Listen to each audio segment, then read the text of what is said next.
عزیزان گرامی قدر، کچھ لوگوں نے اختلاف کیا.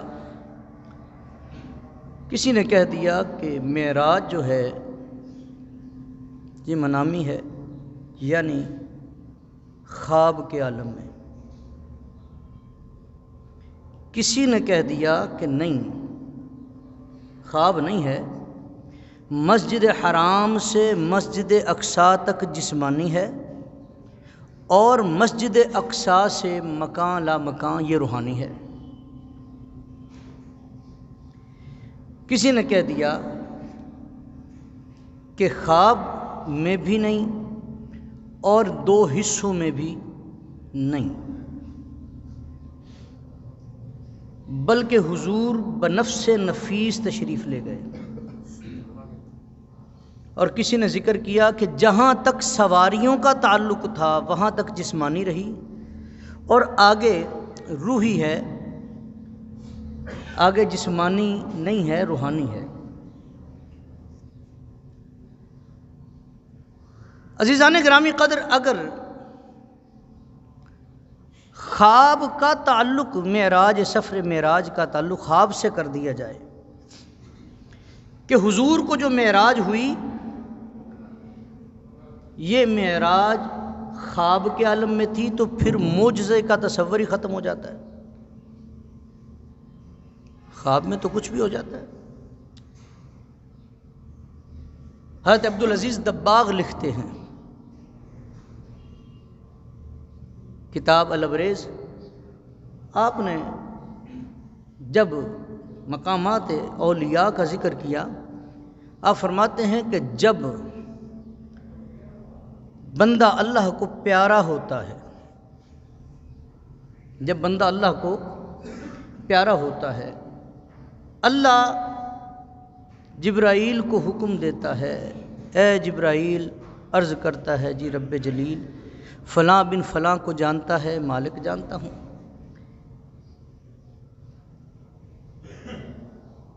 وہ مجھے پیارا ہو گیا ہے. اس میں ایک اور بھی مسئلہ حل ہوتا ہے. جبرائیل وہ فرشتہ ہے جو میرے مصطفیٰ کے دربار میں پیغام رسانی کا کام کرتا ہے، خادم ہے. علم کا حال یہ ہے کہ رب فرماتا ہے فلاں بن فلاں کو جانتا ہے، وہ اللہ کی بارگاہ میں عرض کرتا ہے مالک میں جانتا ہوں. اللہ فرماتا ہے میرے فلاں بندے کو میرا یہ پیغام دیا، اسی بندے کے پاس پہنچتا ہے اور اللہ کا حکم سناتا ہے. یہ حضور کے دربار میں کھڑا ہونے والا، پیغام لانے والا، اس کے علم کا یہ حال ہے، حضور کا مقام کیا ہوگا. اور دوسرا، عزیزان گرامی قدر، اللہ نے اس معجزے کا ذکر لفظ سبحان سے کیا ہے. اس معجزے کا ذکر لفظ سبحان سے کیا ہے، اپنی ذات کی پاکی بیان کی ہے، اپنی ذات کی. عبدالعزیز دباغ لکھتے ہیں کہ جب بندہ اللہ کو پیارا ہوتا ہے، اللہ جبریل کو حکم دیتا ہے کہ تو اس بندے سے پیار کر. جبریل رب کی بارگاہ میں عرض کرتا ہے مالک وہ مجھے بھی پیارا ہے. اللہ فرماتا ہے کہ ملائکہ میں اعلان کروا دے فلاں بن فلاں سے وہ مجھے پیارا ہو گیا ہے، تم بھی اس سے پیار کرو. وہ بھی سارے پیار کرتے ہیں. پھر اللہ سمندر کی مخلوقات کو حکم دیتا ہے. ایویں تو نہیں، حضرت ابراہیم بن ادم جب شاہی چھوڑ کے فقیری میں آئے تو دریا کے کنارے بیٹھے ہیں، علاقے سے کوئی شہزادہ گزرا، اس نے کہا اتنا بڑا بادشاہ تو شاہی چھوڑ کے فقیری پہ آ گیا ہے، آیا کہ سمجھاتا ہوں اپنا جا کے تخت سنبھالے.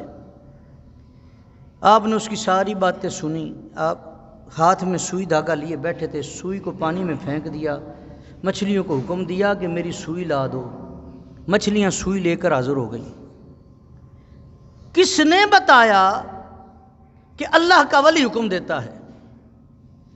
جب اس مخلوق کو میرے رب کی طرف سے پیغام مل جاتا ہے کہ فلاں بن فلاں مجھے پیارا ہو گیا، تم بھی پیار کرو، پھر جنگل کی مخلوق ہو، پھر سمندر کی مخلوق ہو، پھر ہواؤں کی مخلوق ہو، پھر وہ سارے اس سے پیار کرتے ہیں۔ حدیث تو آگے بھی ہے، وقت مختصر ہے، اگلی بات کو لے کر چلتے ہیں۔ اس کے بعد عبدالعزیز دباغ لکھتے ہیں کہ اس کے بعد یہ مقام آتا ہے، اس کو اس علاقے کی سیر کروائی جاتی ہے۔ اس کی ولایت کا جو دائرہ کار ہے نا، جتنا اس کا حدود اربہ ہے، ایریا ہے جس علاقے میں اس کو ولی مقرر کیا گیا ہے، اس کو اس کی سیر کروائی جاتی ہے۔ اب سوال پیدا ہوتا ہے کہ جب ایک ولی موجود ہے تو پھر دوسرے کی کیا ضرورت ہے؟ میرا بھائی، ہمارے ڈپارٹمنٹ ہوتے ہیں، یہ مسجد اوقاف ڈپارٹمنٹ کے اندر ہے، اس کا سیکرٹری اور ہے، یہ ساتھ ہی یہ واسا ڈپارٹمنٹ ہے، اس کا سیکرٹری اور ہے، ڈائریکٹر اور ہے۔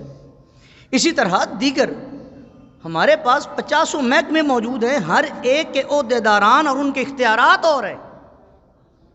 اسی طرح اولیاء کو جب اللہ مقرر فرماتا ہے تو ان کے اسی انداز میں اختیارات اور ہوا کرتے ہیں۔ عزیزان گرامی قدر، پھر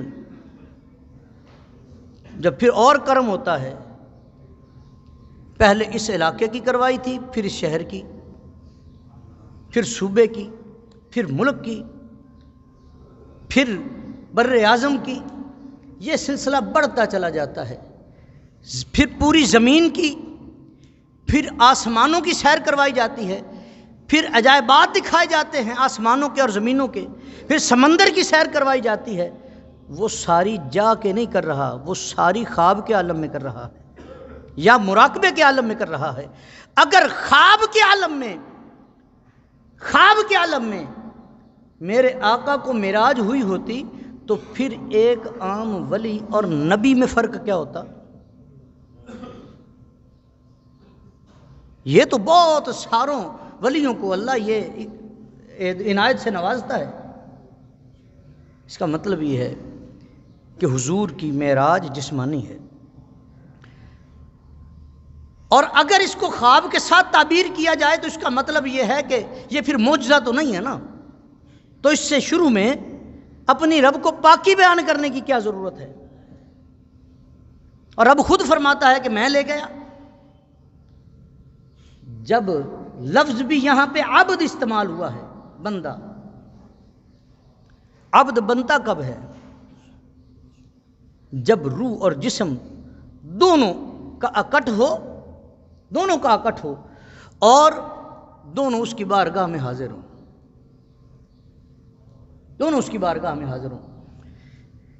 دوسرے نے اعتراض کیا کہ نہیں، یہاں سے مسجد حرام سے مسجد اقصی تک تو جسمانی ہے، یا جہاں تک سواری گئی۔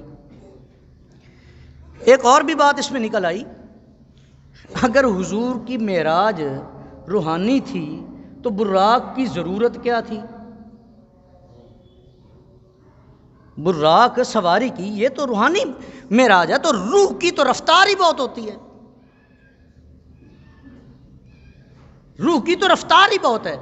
حضرت جبریل امین، روح الامین، آپ کی رفتار کا عالم کیا ہے؟ فرشتے ہیں، اللہ کے نائب نہیں ہیں، فرشتے ہیں، فرشتوں کے سردار ہیں، رب کے نائب نہیں ہیں۔ ہاتھ میں چھری ابراہیم خلیل اللہ کے ہے، اسماعیل ذبیح اللہ لیٹے ہیں، چھری کے پہنچنے سے پہلے جنت میں بھی جاتے ہیں، سدرہ سے دمبا بھی لیتے ہیں، لے کر آ کے پیارے اسماعیل کو اٹھا کے لٹا بھی دیتے ہیں۔ تو روح کی رفتار کا عالم کیا ہوگا؟ تو براق کی ضرورت کیا تھی؟ براق کی تو حد ہے، جہاں تک اس کی نگاہ جاتی ہے اس کا ایک قدم ہوتا ہے، روح کی تو رفتار اس سے کہیں زیادہ ہے۔ پھر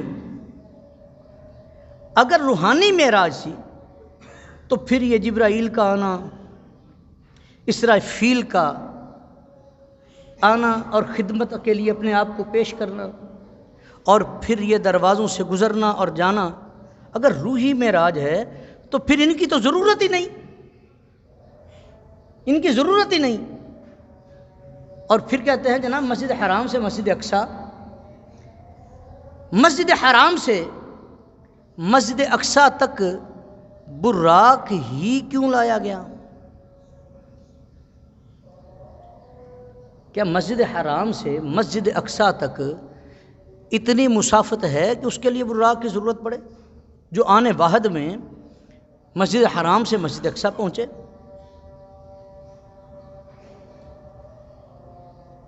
عزیزان گرامی قدر، اس سے یہی ثابت ہوا کہ حضور کی معراج جسمانی ہے، حضور کی معراج جسمانی ہے۔ تو وہ مسجد اقصیٰ میں جو نماز کا معاملہ، حضور کا امامت کروانا سب کا، سارے انبیاء و مرسلین کا وہاں پہ اکٹھا ہونا، مسجد اقصیٰ کا ایک دروازہ کھلا رہنا، صبح وہاں پہ آثار محسوس ہونا کہ یہاں پہ رات کوئی تھا، اور تھا ایک نہیں بہت سارے تھے۔ پھر وہاں سے حضور سدرۃ المنتہا کی طرف چلتے ہیں، سدرۃ المنتہا تک جاتے ہیں، جبریل تو رک گیا ہے، وہ تو نور ہے، وہ رک گیا ہے، سواری رک گئی ہے۔ پھر ایک مقام پہ سواری ہے، رف رف بھی رک جاتی ہے، آگے حضور کیسے گئے؟ حضور نے کہیں نہیں فرمایا کہ مجھے روحانی معراج ہوئی، مجھے روحانی معراج ہوئی۔ اور قرآن پاک کی نص قطعی بھی اس بات پر دلالت کرتی ہے کہ حضور بنفس نفیس تشریف لے گئے ہیں، حضور بنفس نفیس تشریف لے گئے ہیں، حضور کی معراج خواب کی معراج نہیں ہے۔ عزیزان گرامی قدر، میرے مصطفیٰ کا یہ سفر معراج یہ اتنا بڑا معجزہ ہے، اتنا بڑا معجزہ ہے کہ کائنات کا ہر فرد دنگ رہ گیا، کائنات کا ہر فرد۔ ایمان والے جو تھے، جن کے سرخیل، جن کے سردار سیدنا صدیق اکبر رضی اللہ تعالیٰ عنہ ہیں، آپ کو خبر پہنچتی ہے اگر روحانی معراج ہے تو جب حضور فرمائے میں نے روحانی معراج کی، یعنی میں نے خواب کے عالم میں کی ہے یا روح کے انداز میں گیا ہوں، ابو جہل کو کس بات کی تکلیف ہو سکتی ہے؟ وہاں پر جو پیڑ بن رہے تھے، وہاں پہ جو پنچایتیں بیٹھ رہی تھیں کہ محمد بن عبداللہ صلی اللہ علیہ وسلم نے اپنے معراج پر جانے کا اعلان فرمایا ہے، اور فرمایا ہے کہ میں آنے واحد میں گیا بھی ہوں اور گیا بھی اللہ کے حریم خاص میں ہوں، اللہ کے ہاں گیا ہوں، وہاں سے واپس بھی آیا ہوں۔ اگر بات فقط خواب کی ہوتی تو کسی کو اکٹھ کرنے کی ضرورت ہی نہیں تھی۔ انہوں نے کہا جی خواب میں تو کچھ بھی بندہ دیکھ سکتا ہے، مسئلہ تو تھا ہی کہ حضور کا بنفس نفیس جانا، حضور کا بنفس نفیس جانا۔ اور حیرت اس بات پہ ہوتی ہے کہ آج بھی مومن کلمہ پڑھنے والا وہ آج بھی یہ تلاش کر رہا ہے کہ کوئی عذر ملے، کوئی کہنے والا مل جائے جو کہے نہیں جی نہیں یہ تو روحانی تھی، جسمانی تو نہیں ہو سکتی، کوئی کہنے والا مل جائے۔ ہم چھوٹے چھوٹے تھے، میاں چنوں کے ساتھ ایک چک نمبر 129-15 ہے تو وہاں پہ ایک مناظرہ طے پایا جس میں مجسٹریٹ بھی بیٹھا آ کے، ٹائم ایک ہفتے کا ملا جس میں مفتی شفاق احمد صاحب رحمۃ اللہ تعالیٰ علیہ، میرے والد صاحب اور جید علماء علاقے کے وہاں پہ، اور ایک دوسرے مسلک کے علماء بھی وہاں پہ موجود تھے۔ ایک ہفتے کے ٹائم کے بعد اس نے صرف یہی سوال کیا، جج نے آ کے، آپ نے ایک ہفتہ میں کیا کیا؟ تو مفتی شفاق صاحب رحمۃ اللہ تعالیٰ بہت بڑے صوفی بزرگ بھی تھے، عالم دین بھی تھے، استاذ العلماء تھے، جنہوں نے فیضان سنت کی سب سے پہلی تقریض لکھی ہے۔ میں اس بندے کی بات کر رہا ہوں۔ انہوں نے کہا جی ہم نے ایک ہفتہ جہاں جہاں حضور کی شانیں ہمیں سمجھ میں آئی ہیں، اللہ نے بیان کی ہیں، جو ہماری سمجھ میں آئیں، اللہ نے تو بہت ساری بیان کی ہیں، لیکن جو ہماری سمجھ میں آئی ہیں ہم پورا ہفتہ وہی تلاش کرتے رہے۔ ان سے پوچھا کہ آپ کیا کرتے رہے؟ انہوں نے کہا جی ہم تلاش کرتے رہے کہاں پہ کہ حضور کو فلاں علم ہے نہیں ہے فلاں۔ انہوں نے کہا مناظرہ تو یہی ختم ہو گیا، تو کیسا امتی ہے، تو نبی کی شان تلاش کرنے کے بجائے خامیاں تلاش کر رہا ہے، خامیاں تلاش کر رہا ہے۔ اس نے فیصلہ ہی دے دیا، انہوں نے کہا یہ جھوٹے ہیں، یہ مسلمانوں کے نام پر دھبا ہے۔ تو امتی ہوتا ہی وہ ہے جس کو نبی کی عظمتیں نظر آتی ہیں، اور مصطفیٰ کا سراپا ایسا ہے، اللہ نے نام بھی دیا تو نام دیا محمد، اور محمد اسے کہتے ہیں کہ جس میں بار بار تعریف والا معاملہ پایا جاتا ہو، جس کی ہر جگہ تعریف کی جائے، کوئی اعتراض نہ کیا جائے، جس کو رب نے بے عیب بنایا ہو، رب نے بے عیب بنایا ہو، اسی کو تو محمد کہتے ہیں۔ اور جب پڑھنا کلمہ محمد کا صلی اللہ علیہ وسلم اور تلاش کرنے عیب، وہ مومن تو ہو سکتا نہیں، وہ مومن تو نہیں ہو سکتا، وہ کسی اور ٹولے سے ہو سکتا ہے۔ تو عزیزان گرامی قدر، ان کے ساتھ بیٹھنے کی عادت ڈالو جنہیں مصطفیٰ سے پیار ہے۔ آپ نے خدا کو دیکھا ہے؟ نہیں، نہ میں نے دیکھا ہے، ہم نے خدا کو دیکھا نہیں۔